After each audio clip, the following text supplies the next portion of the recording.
à tous les fans de One Piece dans une toute nouvelle vidéo sur une théorie sur le Haki des Rois qui serait extrêmement lié au Shichibukai. Alors avant que la vidéo commence, je vous inviterai comme d'habitude à vous abonner si vous aimez ce que je fais, à liker la vidéo si elle vous a plu. Et cette vidéo est totalement spéculative, mais je suis sûr qu'elle a raison. Alors déjà, j'ai trouvé quelques arguments qui me font dire que tous les grands corsaires ont le Haki des Rois. Chaque grand corsaire qui a été grand corsaire pendant un temps, même Barbe Noire qui a été grand corsaire moins de quelques années, même quelques mois, le possède. Et c'est ça que je vais vous détailler dans cette vidéo. Déjà, Hancock et Doflamingo ont officiellement le Haki des Rois, donc déjà ça nous fait deux personnages légitimement l'avoir. Donc c'est pour ça que ce serait plutôt normal pour moi que les autres l'aient, et je vais détailler tout ça dans cette vidéo. Baggy a certainement le Haki des Rois, même si ça peut vous paraître un peu fou. Baggy a quand même la capacité comme Usopp de rallier les gens à sa cause, grâce à ses mensonges en principal. Et pour info, Baggy était l'antagoniste préféré, et est toujours à l'heure actuelle l'antagoniste préféré de Eiichiro Oda, l'auteur de One Piece. Donc vous croyez vraiment que Oda ne pourrait pas faire un coup pareil à Baggy qui est un troll complet? Baggy peut tout avoir de A à Z. Bon, dans cette vidéo, si vous avez peut-être remarqué avec Baggy, mais je vais traiter tous les grands corsaires qui ont eu assez rapidement pour pas que la vidéo ne dure 20 minutes. On enchaîne tout de suite avec Gecko Moria. Ça peut encore une fois vous paraître fou, et oui, ça va souvent vous paraître fou. Mais pour info, il a quand même traversé Grand Line en moins d'un an. Il a traversé Paradise et Grand Line en moins d'un an. Parce qu'il s'est lancé à la mort de Roger. Et le combat entre lui et Kaido a eu lieu 2 ans après le retour d'Oden. Et vu que Roger est mort 1 an après la dispersion de l'équipage, Oden est rentré. 1 an après, Roger est mort. Et un autre an après, Moria est arrivé à affronter Kaido. Donc ça fait qu'en 1 an, le gars a réussi à se trouver un équipage ultra puissant pour arriver à traverser tout Grand Line. Et en même temps le Nouveau Monde. Pour arriver jusqu'à Wano Kuni. Ce qu'il faut le faire quand même, parce que Wano Kuni c'est pas un pays isolé pour rien. Et petite info comme ça, Gecko Moria c'est en quelque sorte le roi des ombres, hein.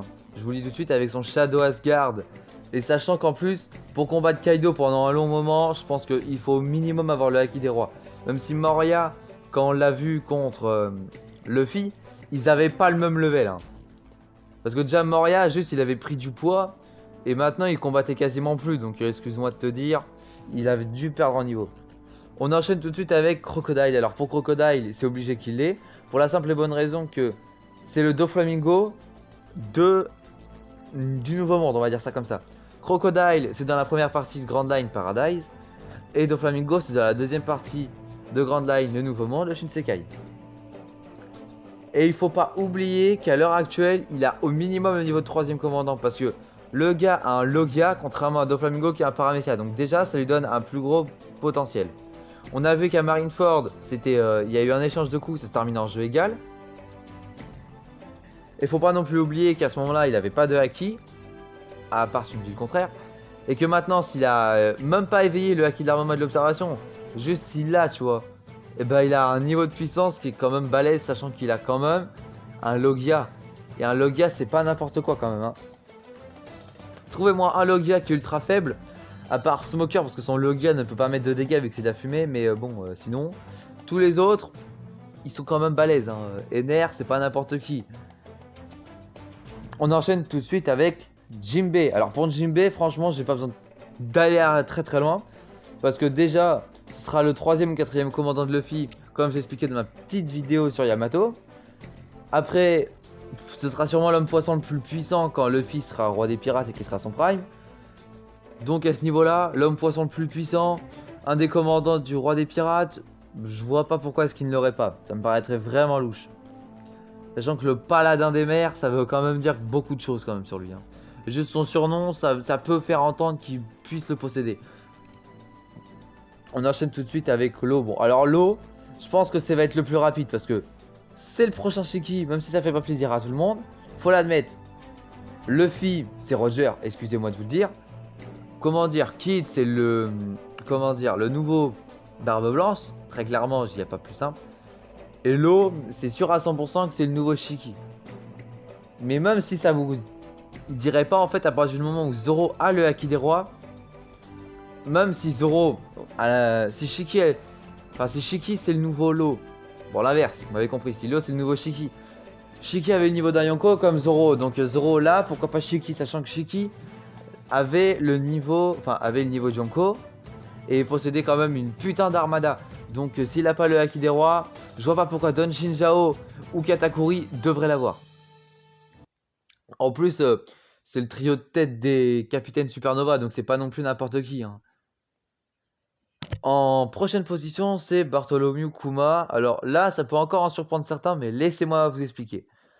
Juste, premièrement, c'était l'ancien second Dragon, et je vais vous le prouver parce que comme on sait, le second actuel, c'est Sabo. Et bien sûr, qu'est-ce qui s'est passé? On a eu Sabo qui a atteint à peu près une puissance pour pouvoir le remplacer, quand Kuma a arrêté d'être sous les ordres, il était encore chez les révolutionnaires, mais était plus aux côtés de Dragon. Et me dites pas que c'est Ivankov c'est bien, mais elle a pas le niveau de second Yonko. Faut arrêter ça. Et Kuma, il a quand même un fruit méga cheaté. Faut se l'admettre, son fruit c'est pas non plus n'importe quoi. Le gars peut tout repousser, il a one shot Oz, qui est quand même balèze. Hein. Donc je pense franchement qu'il pourrait faire de grands dommages. Et juste pour finir avec Kuma, faut pas oublier quand même que c'était un roi, donc il a toutes les qualités pour l'avoir. On enchaîne tout de suite avec Edward Weeble. Alors pour Edward Weeble, est-ce besoin de le préciser?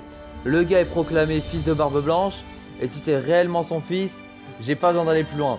Barbe Blanche a le Haki des Rois, et c'est une des personnes les plus puissantes, hein, on va le respecter un petit peu, au monde.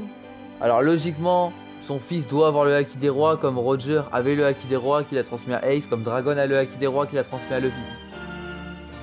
Hiérarchiquement, c'est pas tout le temps comme ça par le sang, la famille, mais bon, à un certain niveau de puissance, c'est quasiment sûr que ça passe comme ça.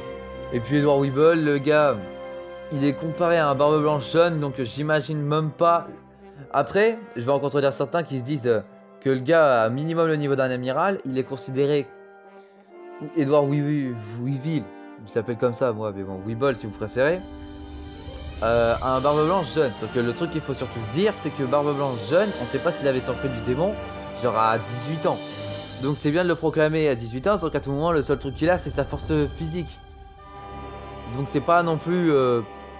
il a pas l'air d'avoir un Haki ultra développé, c'est peut-être juste sa force physique et son Bicento. Ça fait pas du tout, hein. Là, au moins la moitié de la puissance de Barbe Blanche, ça vient de son fruit du démon. Et au moins un autre tiers, ça viendrait quand même de ses Haki. Parce que bon, excusez-moi de vous dire, tu mets Luffy sans ses Haki, ça donne pas grand chose. Tu mets Kaido sans son Haki d'armement, de l'observation peut-être, et le Haki des Rois, c'est pas grand chose. Tu mets Shanks sans ses 3 Haki, il redescend à un stade mais éclaté. Tu mets Big Mom sans son Haki, elle redescend au niveau d'amiral. Enfin, il y a des... Même pas, parce qu'elle pourrait même pas toucher un amiral. Enfin, il y a des trucs comme ça, c'est vraiment incroyable. Faut arrêter de croire que le Haki, c'est beaucoup plus puissant qu'un fruit du démon. Hein. Bon, et maintenant, on arrive aux abords de la vidéo. Alors bon, Barbe Noire, ai-je besoin de le préciser, le gars est un empereur, donc pourquoi est-ce qu'il l'aurait pas? Sachant que tous les seconds empereurs le possèdent, et Don Shinjao là, donc voilà, c'est bon, c'est réglé. Mihawk doit l'avoir, parce que c'est le meilleur épéiste au monde, il n'y a pas besoin d'aller plus loin. Le gars au minimum le niveau d'un amiral, mais ne peut pas avoir le niveau d'un Yonko. Je vais en calmer certains.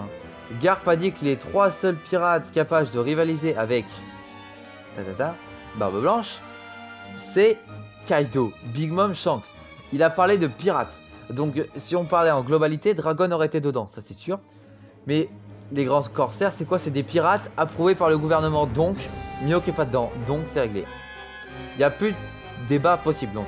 Et pour ceux qui comme par hasard me diraient ça tient toujours pas debout et tout ça, Ace devait devenir Shichibukai. Et pour information, Ace a le Haki des Rois. Ça vous paraît pas un petit peu suspect? Pour moi si. Oda fait rien de manière... Comment dire? Ne fait rien au hasard, il fait rien de manière impulsive. Il va réfléchir longtemps à l'avance sur ce qu'il va faire dans le futur. Et pour ceux qui disent que ça ferait trop d'utilisateurs du Haki des Rois, je vous dis juste ça. Hein. Il y a 10 millions d'habitants à Alabasta. Ça fait déjà 10 utilisateurs du Haki des Rois. À l'heure actuelle, on en connaît moins de 20. Et Alabasta, c'est peut-être un énorme pays, peut-être un des plus gros. Mais déjà, dis-toi que tu prends Alabasta, Dressrosa, c'est à peu près équivalent niveau habitant. Donc déjà, ça te fait 20 millions, ça te fait quasiment tous ceux que tu as à l'heure actuelle. Tu rajoutes tous les autres pays, tu peux facilement monter à 500 millions pour moi. Hein. Allez, je vais être gentil, on monte à 200 millions. ça fait quand même 200 utilisateurs du Haki des Rois. Vous trouvez pas ça énorme? Moi si. Bon, j'en ai terminé pour cette vidéo. J'espère qu'elle vous a plu. Alors je me suis peut-être un chouïa énervé sur Mihawk, parce que beaucoup de personnes croient qu'il a le niveau de Yonko. Bon, on se retrouve dans une prochaine vidéo. Allez, salut!